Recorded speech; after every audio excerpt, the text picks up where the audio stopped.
Recordarás que en estos días hubo un tratamiento mediático importante sobre un depósito de la Cooperativa de Electricidad Bariloche, donde están acopiados transformadores que tienen trazas de PCB. Bueno, esto generó obviamente una serie de opiniones, de reclamos, pero para tener precisiones y no seguir generando angustias, vamos a hablar con el ingeniero Claudio Campo, que es el director de energía de la compañía. ¿Cómo te va, Claudio? Hola, ¿qué tal? Buenos días. Bueno, este tema evidentemente ha sido tratado en distintas épocas y hay como de vez en cuando una desinformación en el aspecto de no querer interpretar fehacientemente lo que ha dicho la compañía. Me parece que ahí está muchas veces la apreciación que genera esta ansiedad, ¿verdad? Bueno, sí, efectivamente el problema yo creo que es un tema que no es simple de comprender, ¿no? Pero bueno, una vez más trataremos de explicar rápidamente de qué se trata esto y de hacer una síntesis de que lo más importante es que ya fue contratado, es más, fue contratado en enero y, digamos, por distintas razones de trámites que se tuvieron que hacer para reinscribirse en la provincia como agente operador de residuos especiales, la empresa que habíamos contratado tuvo que reinscribirse porque se hace una vez por año, con lo cual hubo una cierta demora, pero nosotros ya teníamos el servicio contratado de clorinación y efectivamente es eso lo que se va a hacer y una vez cumplido con eso, la realidad es que ya no habría, no va a haber en Bariloche aceites contaminados con PCB, que son los que tienen esos transformadores. Eso es lo más importante. Bueno, el PCB tuvo su reinado hasta que en un momento dijeron esto no es conveniente.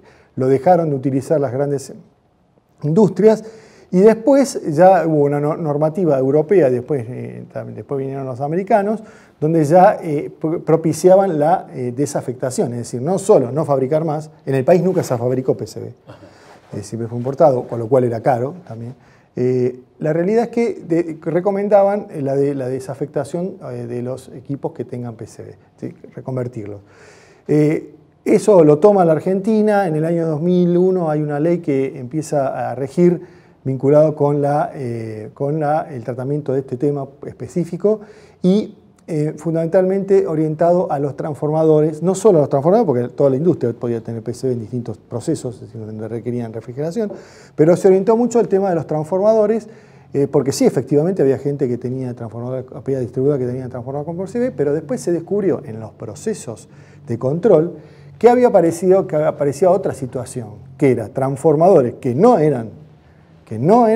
habían sido comprados con el refrigerante PCB, que tenían cierto grado de contaminación. Es decir, este tema me parece importante, ¿no? La palabra contaminación acá, bueno, está puesto así en la ley, digamos, cuando determinan qué es PCB, qué es un elemento contaminado con PCB y qué es no PCB, en realidad lo diferencia por concentración, es decir, cuando uno tiene una concentración muy alta del agente clorado, bueno, le dicen esto es PCB, entonces tiene un tratamiento.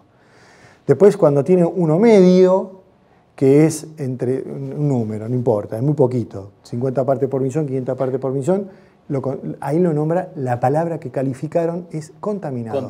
Que en realidad, desde el punto de vista químico, es correcto, es algo que es un elemento primogénito, digamos, que tenía una condición, que es el aceite normalmente, que es el hoy denominado IPF64, que hay otras marcas, pero bueno, es el que se usa mayormente, que es el que usa para los transformadores, y que de golpe en el aceite aparecían partículas de moléculas de PCB en determinadas cantidades de partes por millón. Entonces dijeron, la calificación es, este aceite está contaminado.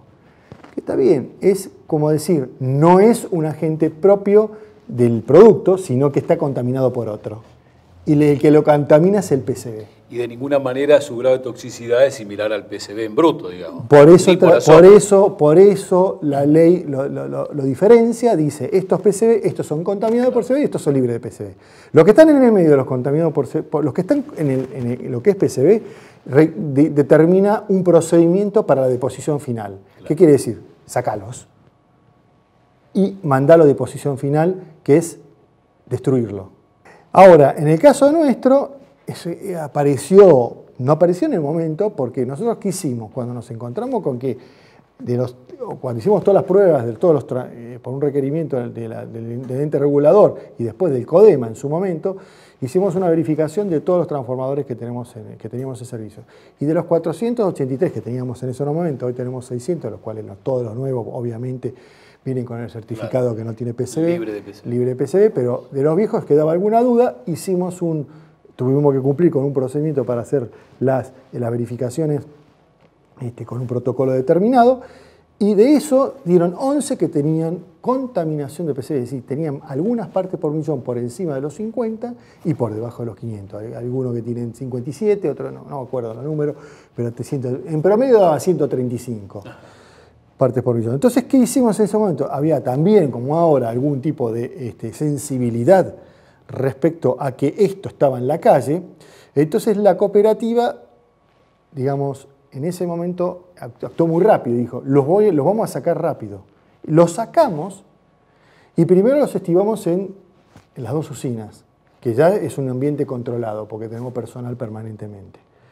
Entonces, después de haberlos sacado, dijimos, bueno, uno está en la usina Pechón, los otros estaban en la usina Puerto Moreno, pero no en el ambiente adecuado, porque si bien era un ambiente controlado porque son las usinas y hay personal, que lo ve permanentemente, no es un depósito para líquidos peligrosos. Entonces, ¿qué hicimos? Presentamos a la municipalidad los planos que están acá aprobados, ¿no? Una construcción si especial para copiarlos. Una construcción especial para el depósito de líquidos peligrosos, ¿no? Entonces, que tiene características específicas. Tiene características específicas, en realidad es una gran cuba de hormigón que es solidaria, o sea, no es solo el piso, sino que tiene todo un zócalo de unos 30 centímetros todo alrededor, de tal manera que todo el aceite que pueda estar contenido ahí, si se derrama, hace cosas que se no canaliza ahí. No, queda ahí contenido. Confinado en ese lugar. Y además tiene todo el sistema de drenaje, todo en hormigón, con caños plásticos y demás, para unas tolvas de plástico que eventualmente también las pueden contener bajo tierra. Todo esto en un ambiente, eso es un ambiente realmente controlado. Entonces, a partir de ese momento la municipalidad, con la disposición 71 de la Secretaría de Obras y Servicios Públicos, nos aprobó la construcción para el depósito de transitorio y almacenamiento controlado de elementos contaminados con PCB. Esto es textual de la resolución. Entonces, ¿nosotros qué hicimos? Trasladamos lo que estaba en las usinas, que estaba en la planta, y lo llevamos a Puerto Moreno, a ese depósito. Y en ese depósito estuvieron almacenados, digamos que efectivamente tal vez fue demasiado tiempo, pero la realidad es que aparecieron otras cosas a posteriori. Después apareció el desarrollo de la posibilidad de clorar estos elementos en un proceso.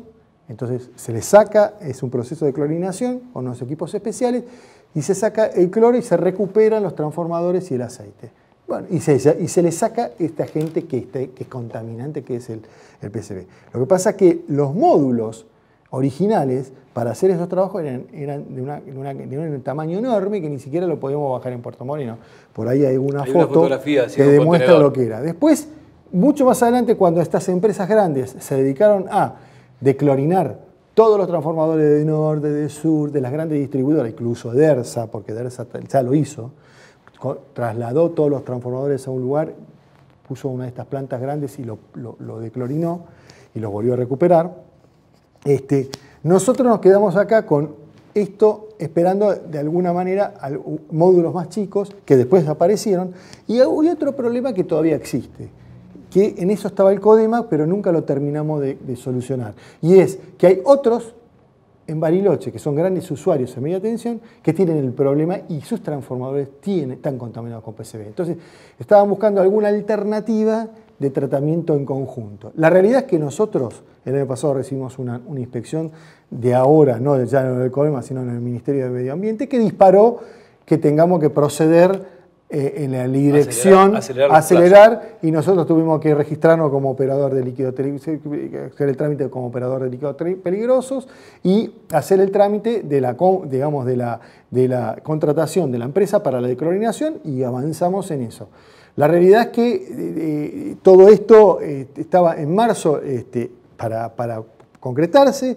se dilató un poco el tiempo de la autorización porque digamos, tenían que renovar la matrícula, en realidad no la matrícula, sino un registro, que tuvo que hacer la empresa Chiosi, y en definitiva hoy termina esto con dos resoluciones de medio ambiente, una, la 173, que es del mismo 10 de abril, donde la reinscripción de la empresa Chiosi como operador de sustancias especiales bajo el régimen de procesos de declorinación. O sea, es decir, la registra de esta manera y después nosotros presentamos la autorización para poder hacer ese proceso en el depósito de Puerto Morena. Y también la resolución 175 nos dice aprobar la propuesta de declorinación de los 11 transformadores contaminados con PCB. Nos piden una información adicional sobre unos tambores. El tema de los tambores, que el aceite en algunos transformadores estaban perdiendo, tenía presencia de exudación, y para evitar que se derramen fueron trasvasados a los tambores. Pero los certificados del contenido de partes por millón de PCB son los recuentos del transformador. Te propongo Entonces, algo, Claudio. todo esto tiene que terminar en mayo. Claro, eso. Te propongo lo siguiente. Vamos a un pequeño corte y cuando volvamos vamos a tratar de contarle a la gente de qué manera justamente se haría la disposición final o destrucción de estos elementos. ¿Te parece? Sí, cómo no. Listo, un corte chiquito y volvemos.